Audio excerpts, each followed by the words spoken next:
আমার এখন মনে হচ্ছে ইম্পাতে আমার দেখা হতো, চলো হাউসফুলের উপরে হাউসফুল দেওয়া হচ্ছে না, এটা একটু ঠিক আছে। হাউসফুলের উপরে হাউসফুল যখন শো হতো তখন ওনার হাত ধরেই বারুইপুর হাউসটা ঘুরতাম, দেখতাম এখানে দর্শকের সঙ্গে ইন্টারাকশন।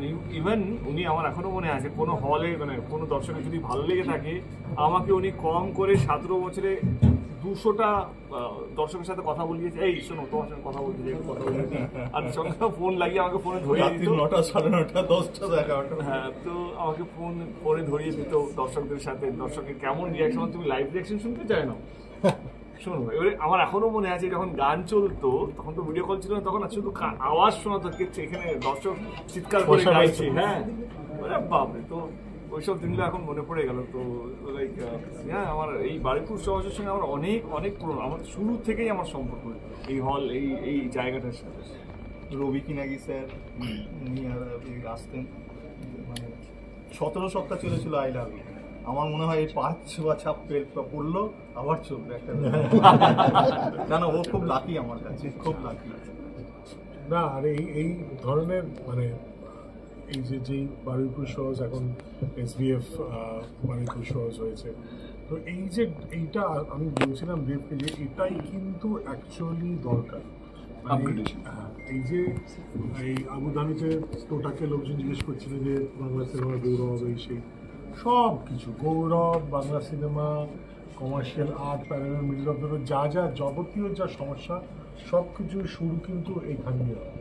সিঙ্গল স্ক্রিনগুলোকে আপগ্রেড করে সেটাকে এমন একটা জায়গায় নিয়ে যাওয়া যেখানে মানুষ আবার ফেরত আসতে পারেন। আর আমরা দক্ষিণের সাথে ট্রান্সফারি কম্পেয়ার করি, ওখানে হাজার হাজার এরকম সিনেমা হল, আমাদের এসে মানে হাতে গোনা গুনতে 100 ক্রস করে 50 ক্রস করে এখন 30-40 এসে নেমেছে, এরকম দুরবস্থা। সো এইটাই দরকার, কিন্তু this are the building blocks of industry. So আমার খুব ভালো লাগছে টেক্কার জন্য এখানে আসতে পেরে, এবং হোপফুলি আরও এরকম অনেক প্রপার্টিজ ডেভেলপ হবে। আজকে SBF একটা খুব অগ্রণী একটা ভূমিকা নিয়েছে এটা করার জন্য। দার্জিলিংয়ে খুলছে শুনলাম, এর মধ্যে গ্লোব রিওপেন হচ্ছে, যেটা আমরা কালকেও যাচ্ছি সব দিকে। সো এই যে সিনেমা হল বাড়ছে, this is what will bring in change. এর থেকে কী হবে, মার্কেট সাইজ বাড়বে এবং সেখান থেকে ইনভেস্টমেন্ট বাড়বে, সেখান থেকে আমরা যে ধরনের সিনেমা করি সেই ব্যাপারে আরও আমাদের উচ্চাকাঙ্ক্ষা বাড়বে।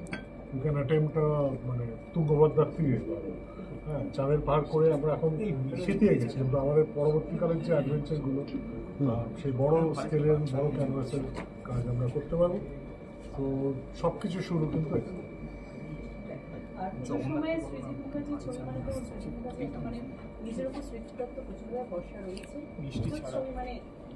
নিজের উপর ভরসা নেই, মানুষের উপর আছে। মানুষ লাস্ট 10 বছরে সেই ভালোবাসা এবং সেই সমাদর দিয়ে ভরিয়ে দিয়েছেন আমাদের, একদম। আমার মনে হয় এই বছরও সেটা অন্যথা হবে। এবারে আবার শ্রীজিতের সাথে দেব, এত বড় ধামাকা সাম্প্রতিক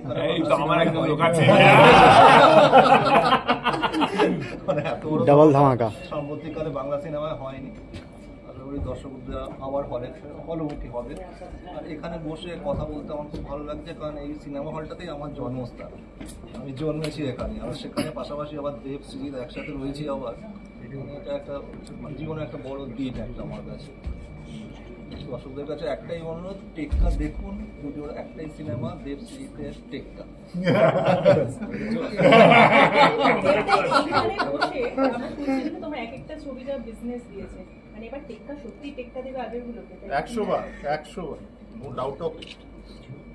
দেখো, আমাদের কাজ হচ্ছে ভালো ছবি বানানো, মানে একজন পরিচালকের কাজ হচ্ছে কি যে গল্পটা তিনি লিখেছেন বা সেটাকে সত্যি করে তোলা এবং দর্শকদের কাছে তুলে ধরা, এবং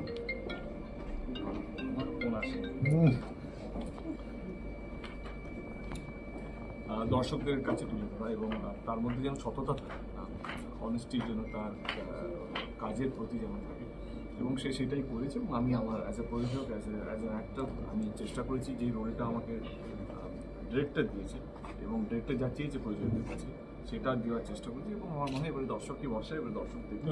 আমার মনে হয় অনেক নন্দনের শো হয়েছে বা আমাদের সেন্সর বোর্ডের শো হয়েছে, প্রত্যেকেই বলেছে এটা Srijit Mukherjee one of the best. আর আমার ক্যারিয়ার বেস্ট হচ্ছে। একদম এই যে স্নিক প্রিভিউটা হয়েছে খুব নিউট্রাল জায়গা থেকে জায়গা থেকে সবাই বলছে এটা দেবের জীবনের সেরা পারফরমেন্স। টেকটা দেখতেই হবে। কথা বলছিলাম 24 ঘন্টা থেকে, বলছি যে এই যে আন্দোলনের একটা আবহ চলছে বাংলা জুড়ে, সেখানে মানুষ কতটা সিনেমা হল মুখে হবে বলে এই শারদ উৎসবের সময় মনে করছে? আপনি কি মানুষ কি আপনি মানুষ নন? আমি যে সিনেমা জানেন আপনি প্রশ্ন করেন না, মানুষ আপনিও তো সিনেমা হলে এসেছেন ইন্টারভিউ নেওয়ার জন্য, আপনি আপনার কাজ করছেন, আমি আমার কাজ করছি। সৃজিতদা বিভিন্ন জায়গায় বলছেন এবং সস্মিতা দিও বলেছে, মানে অ্যাজ এ অ্যাক্টর দেব মানে রিইনভেন্টেড হয়েছে এই ছবিতে, এবং এখানে একলাকে চরিত্রের মধ্যে সেই শেপগুলো আমরা দেখতে পাচ্ছি।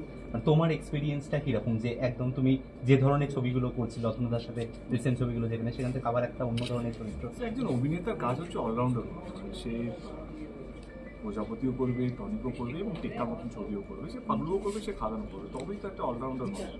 মানে আমি যদি নিজেকেই টাইপ কাজ করিনি, যেখানে আমি প্রডিউসার এবং আমার কাছে রত্ন রায় চৌধুরীর মতন একজন প্রযোজক যে সবসময় পাশে আছে এবং সেই মুখার্জির মতন হয়েছে, তাহলে আমি একই টাইপের রোল করতে যাবো কেন? সেখানে আমার মনে হয় কি আমি চাই আজ থেকে 10 বা 20 বছর পর যখন বডি অফ ওয়ার্ক নিয়ে কথা হবে, আলোচনা হবে, কে কে কে কে হিরো, কোন কোন হিরো কী রকমের ছবি করেছে, সেখানে দেব ডেফিনেটলি নিজের একটা মার্ক ছেড়ে যেতে চায়, যেখানে আমি আমার সময় যা করেছি সেইটা ওয়ে আহেড অফ টাইম। মানে আমি যদি আজকে এই সব কথা বলছি, আমি ককপিস করেছি, বা ইন্ডিয়া আমার মনে হয় ফার্স্ট অ্যাভিয়েশন ওরিয়েন্টেড ফিল্ম, আমি আমি চ্যাম্পের মতো চলে গেছি, কবির করেছি, একটা ট্রেনের মধ্যে পুরো ছবি, এবং সাজপাতির মতন ছবি, প্রজাপতি আমার সবাই জানে, পাসওয়ার্ড আছে। কিন্তু কি না, আমরা মনে রাখি শুধু সাকসেসগুলো, বক্স অফিস সাকসেসটাকেই আমরা মনে রাখি, আমরা হয়তো পদাতিককে মনে রাখবো না, কারণ কম্প্যারিজনে Padatik is not better than box office then দর্শক মুক্তার বা কিছু।